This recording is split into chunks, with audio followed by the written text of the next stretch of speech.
बिस्मिल्लाहिर्रहमानिर्रहीम। अस्सलाम वालेकुम नाज़रीन। पाकिस्तान भर में 19 नवंबर से अगले 2 हफ्तों तक के लिए खसरा और रूबेला से बचाव के लिए वैक्सीनेशन का अमल जारी है। खसरा या रूबेला क्या होता है, इसकी अलामात क्या होती हैं या क्यों कर फैलता है, उससे बचाव किस तरह मुमकिन है, आज हम इस सब पर बात करेंगे। तो मैं हूं डॉक्टर मोहम्मद असलम फ़हीम और आप सबको बहुत बहुत खुश आमदीद मेरे यूट्यूब चैनल पर। अगर आप मेरे चैनल पर पहली बार तशरीफ़ लाए हैं तो नीचे दिए गए सुर्ख रंग के बटन को क्लिक कर दीजिए और उसके साथ लगे बेल आइकन को भी प्रेस कर दीजिए ताकि ऐसी ही वीडियोज़ आपको आइंदा भी मिलती रहें। तो ख़वातीन और हज़रात, वीडियो को आखिर तक लाजमन देखिए ताकि आप बच्चों की जानलेवा इस बीमारी से मुकम्मल तौर पर आगाह हो सकें। तो आइए शुरू करते हैं।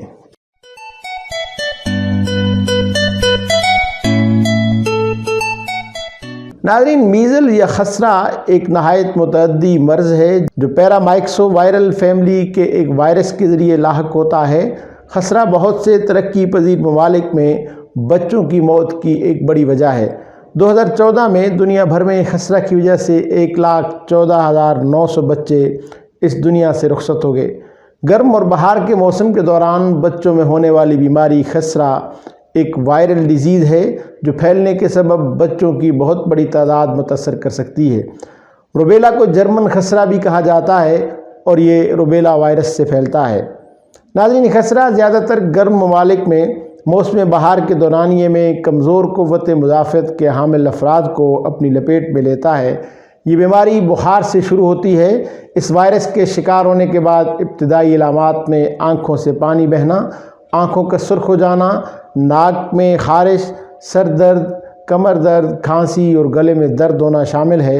खसरे की अलामात में चेहरे, गर्दन, बाजुओं और जिस्म की बैरूनी जिल्द का सुर्ख होना और छोटे छोटे बेतहाशा दानों का बनना शामिल है। इस वायरस के शिकार होने के बाद कॉन्स्टिपेशन, भूख का ना लगना, तेज़ बुखार, गनूदगी और बेहोशी की इलामात सामने आ सकती हैं। नाज़रीन, सुर्खबाज यानी जिल्द की सुर्खी आमतौर पर तकरीबन 3 दिनों तक रहती है। जोड़ों के दर्द या जोड़ों की सोजिश के आर्ज़े ज़्यादा अमूमी तौर पर रूबेला से मुतासरा बालिग ख़वातीन में होती हैं। प्रेगनेंसी के अवलीन 3 महीनों के दौरान रूबेला इन्फेक्शन का शिकार होने वाली ख़वातीन में पैदा होने वाले बच्चों में मुमकिन है पैदाइशी रूबेला सिंड्रोम, जिसमें बहरापन, मोतिया, दिल की बनावट में ख़राबी, दिमागी कमी वगैरह जैसे आर्ज़े शामिल हो सकते हैं। नाज़रीन, यहाँ ये सवाल पैदा होता है कि रूबेला या मीज़ल वायरस कैसे मुंतकिल होता है। खसरा छूत से फैलने वाली बीमारियों में से एक बीमारी है जो खांसी या छींक के जरासीम के ज़रिए दूसरों को भी मुतासर करती है। इस बीमारी की शरह बड़ों के मुकाबले में बच्चों में ज़्यादा पाई जाती है। खसरा के जरासीम कपड़ों में भी पाए जाते हैं, जिसके सबब ये एक बच्चे से दूसरे बच्चे को मुतासर कर सकती है। ये मुतासर अफराद की नाक और गले की रतूबतों के फैले हुए नन्हे नन्हे कतरों या मरीज़ से बराह रास्त राब्ते में आने से मुंतकिल होती है। ये इंतहाई ज़्यादा मुतअद्दी बीमारी है और मुतासरा शख्स सुर्खबाद की शुरुआत के 1 हफ़्ते पहले से लेकर 1 हफ़्ता बाद तक मर्ज़ को दूसरे लोगों में मुंतकिल कर सकता है। ये 12 से 23 दिनों और आम तौर पर 14 दिनों तक मौजूद रहता है। नाज़रीन, अब आते हैं इस बात की तरफ कि मीज़ल्स और रूबेला वायरस को फैलने से किस तरह रोका जा सकता है और इसके लिए क्या हिफाजती तदाबीर इख्तियार की जाएँ कि इसके फैलाव से महफूज रहा जा सके। नाज़रीन, इसके लिए ज़रूरी है कि हिफ़्ज़ान सेहत के असूलों पर सख्ती से अमल पैरा हुआ जाए।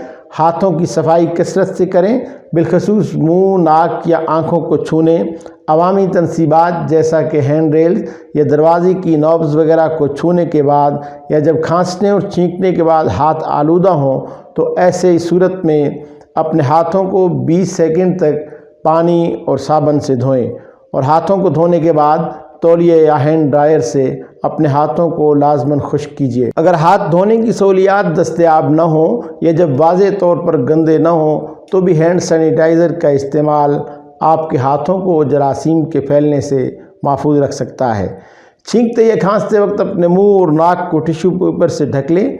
गंदे टिश्यू को ढक्कनदार डस्टबिन में डाल दें। मास्क लाजमी पहनें। काम या स्कूल पर न जाएं, भीड़ भाड़ वाली जगहों पर न जाएं और फौरी तौर पर अपने डॉक्टर से रजू करें।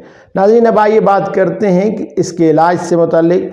तो होम्योपैथिक तरीक़ा इलाज में तेज़ बुखार, پیاس کی زیادتی، حرکت سے تکلیف کا بڑھنا، سانس کی تکلیف اور کھانسی کے لیے برائیونیا اولین دوا کے طور پر استعمال کی جاتی ہے۔ برائیونیا 30 پوٹنسی میں دن میں 3 سے 6 بار تک استعمال کی جا سکتی ہے۔ غنودگی، بے ہوشی اور تیز بخار ہو تو جلسیمیم 30 ہر گھنٹہ کے بعد دیجیے۔ آپ کے بخار اور خسرہ کی علامات کو بہتر کرنے میں بہت بہتر کردار ادا کرتی ہے۔ سرخ دانے، بے چینی، جسم درد، زبان کی سرخی کے لیے رسٹاکس 30 بہت اچھا کام کرتی ہے۔ اس کے علاوہ خسرہ سے بچاؤ اور بیماری کی صورت میں دوسرے بچوں کو محفوظ رکھنے کے لیے ماربلینم 200 کی ایک خوراک رات سوتے وقت متاثرہ مریض کی جلد صحتیابی اور دوسرے بچوں کو اس مرض سے محفوظ رکھنے کے لیے اکسیر کا کام کرتی ہے۔ ناظرین، یہ سبھی دوائیں یا کوئی بھی اور دوا استعمال کرنے سے پہلے اپنے قریبی ہومیوپیتھک معالج سے مشورہ ضرور کیجیے، یا پھر ہمیں واٹس ایپ کیجیے، کال کیجیے یا بالمشافہ ملاقات کے لیے تشریف لائیے، اس لیے کہ ہم آپ کی تکلیف کو زیادہ بہتر طریقے سے سمجھ سکتے ہیں، کیونکہ اوان ہومیوپیتھک کلینک کو یہ اعزاز حاصل ہے کہ ہم گزشتہ 45 برسوں سے ہومیوپیتھک طریقہ علاج کے ذریعے دکھی انسانیت کی خدمت میں مصروف عمل ہیں۔ امید ہے یہ ویڈیو آپ کو پسند آئی ہوگی۔ ویڈیو اچھی لگی ہے تو اسے لائک کیجئے، شیئر کیجئے اپنے فرینڈز، فیملی اور اپنے پیاروں کے ساتھ واٹس ایپ، انسٹاگرام، فیس بک اور دیگر سوشل میڈیا ویب سائٹس پر، تاکہ انہیں بھی بینیفٹ مل سکے۔ اور اگر آپ نے ابھی تک میرے چینل کو سبسکرائب نہیں کیا تو نیچے دیے گئے سرخ رنگ کے بٹن کو کلک کر دیجئے اور اس کے ساتھ لگے بیل آئیکن کو بھی پریس کر دیجئے، تاکہ ایسی ہی ویڈیوز آئندہ بھی آپ کو ملتی رہیں۔